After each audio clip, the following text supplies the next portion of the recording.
Alors pour ceux qui ne me connaissent pas encore, voilà, je me représente à chaque fois, Della Ragione Ralph, et je présente des vidéos sur des faits réels. Je ne suis pas un affabulateur, malgré que certaines de mes vidéos paraissent être de la fiction. Mon intérêt n'est pas de prendre les gens pour des idiots et d'affubler. Du temps où j'habitais encore à Nice, à l'arrêt de Lille, je marchais tranquillement, j'allais rejoindre mon domicile. Il y a une voiture noire qui était à l'arrêt déjà, et on dirait qu'il m'attendait. Il savait où je marchais, où j'étais.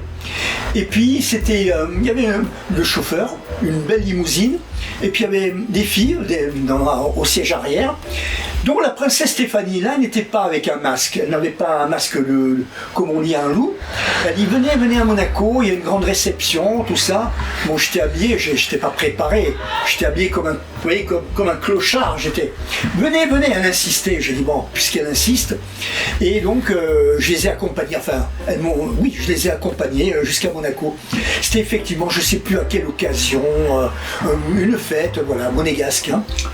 Et alors les gens y dansaient, bon, moi je danse comme un char d'assaut, bon, il y a des filles, elles dansent, alors il y en a une qui me dit quel est votre titre? Alors pour danser, alors regardez un peu ce qu'il y a, c'est que pour danser, tout ça pour être debout et danser, il fallait avoir un titre, c'était quand même sélectif. Bon, il y en avait qui n'avaient pas de titre, et ceux-là, et celles-là, elles étaient assises. Ils ont le droit de danser, sauf sur invitation de quelqu'un qui a un titre. Hein. Alors elle me demande de danser avec moi, qu'est-ce que vous avez comme titre? Alors moi je voulais pas me vanter, j'ai dit, moi je n'ai pas de titre. On dit, mais alors, moi je vous prenais pour quelqu'un d'intéressant, mais alors, vous n'êtes pas quelqu'un d'intéressant, moi je suis comtesse. Je vais le dire à la princesse. Alors elle a quitté comme ça, elle m'a dit je vous prenais pour quelqu'un d'intéressant. Ce qui est dans un certain sens, tout à mon honneur, dans un sens, hein. C'est parce que au moins, même en disant sans titre, elle m'aurait pris pour quelqu'un d'intéressant, mais bon, c'est comme ça. Alors pendant qu'elle discutait avec la princesse Stéphanie, il y en a une autre qui a pris le relais. Elle dit je vous ai entendu, bon si je suis comtesse comme l'autre, mais je vous trouve intéressant. Alors je lui ai dit, bon ben puisque vous êtes gentil, il paraît que, parce que moi je ne m'informe pas sur ça, il paraît que je suis comte.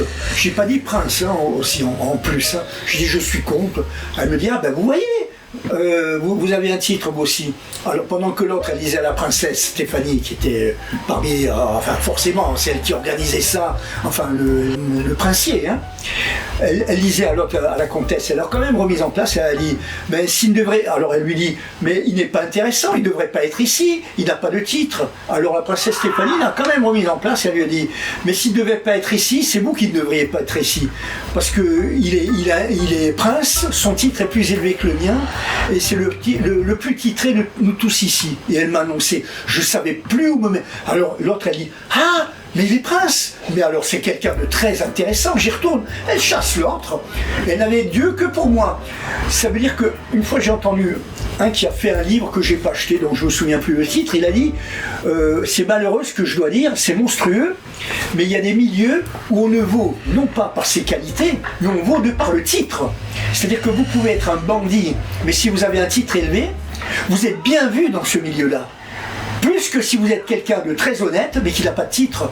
Si vous êtes bien, quelqu'un de sérieux, bien, mais vous n'avez pas de titre, ils vous apprécieront pour votre sérieux, pour toutes les qualités que vous avez, mais vous ne faites pas partie de leur monde à eux, vous comprenez? Alors que vous pourriez même être le roi des gangsters, si vous avez un titre élevé, on vous met le tapis rouge. Dans ces milieux-là, je précise, hein, ce qui est tout à fait injuste, qui est totalement impartial, mais c'est comme ça, toutes ces royautés, les royaumes, tout ça, c'est impartial. Moi je suis contre ces choses-là, hein. Donc j'ai terminé la danse, après il y a une autre danse, il y en a une autre qui a pris le relais, qui n'avait pas entendu, et j'ai dit tiens, alors, une autre, j'ai dit tiens, mais j'ai l'impression de danser avec une sirène, elle était fluide. Et pourtant, elle n'avait pas une queue de poisson, c'était pas une sirène, hein, mais l'impression, une femme aquatique, fluide, belle, hein, très belle. Hein, et j'entendais des filles qui la connaissaient. Moi, je la connaissais pas, je savais pas qui elle était. Elles disaient entre elles, ils dansent avec le jackpot. Pour moi, un jackpot, c'est une machine à sous. Je dis, je danse avec le jackpot. Qu'est-ce qu'elle veut dire par là? Je me sentais pas faire partie de ce milieu. Hein.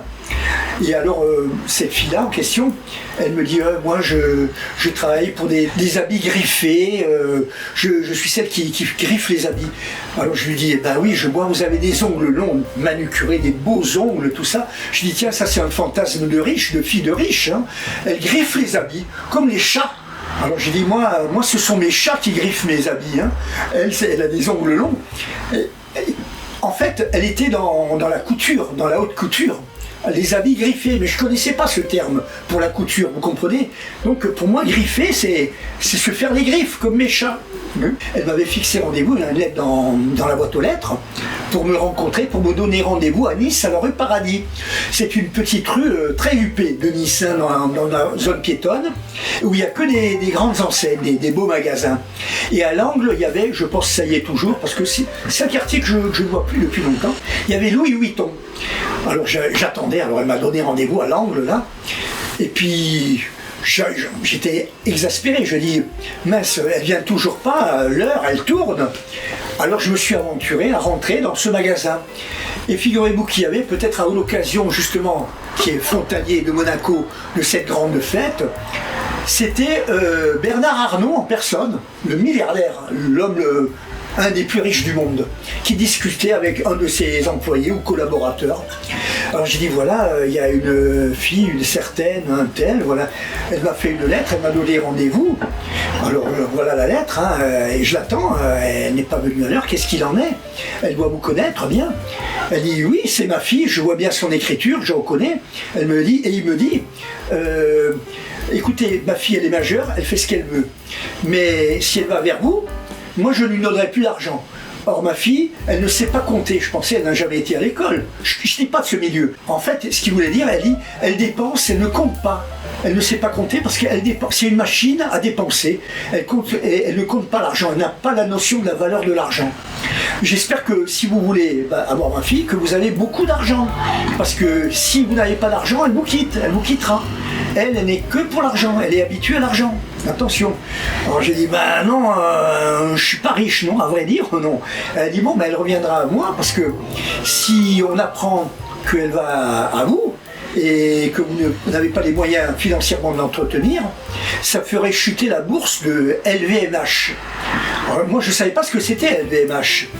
Alors, comme à l'occasion de cette fête, des grandes fêtes à Monaco, ils annonçaient, eh ben voilà, le SAS, son Altesse Sérénissime, un tel, et bien voilà, le baron, un tel, et puis SAR, etc.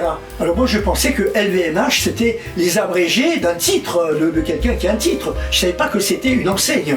Alors il me dit, si elle vous fréquente, ça ferait chuter la bourse d'LVMH.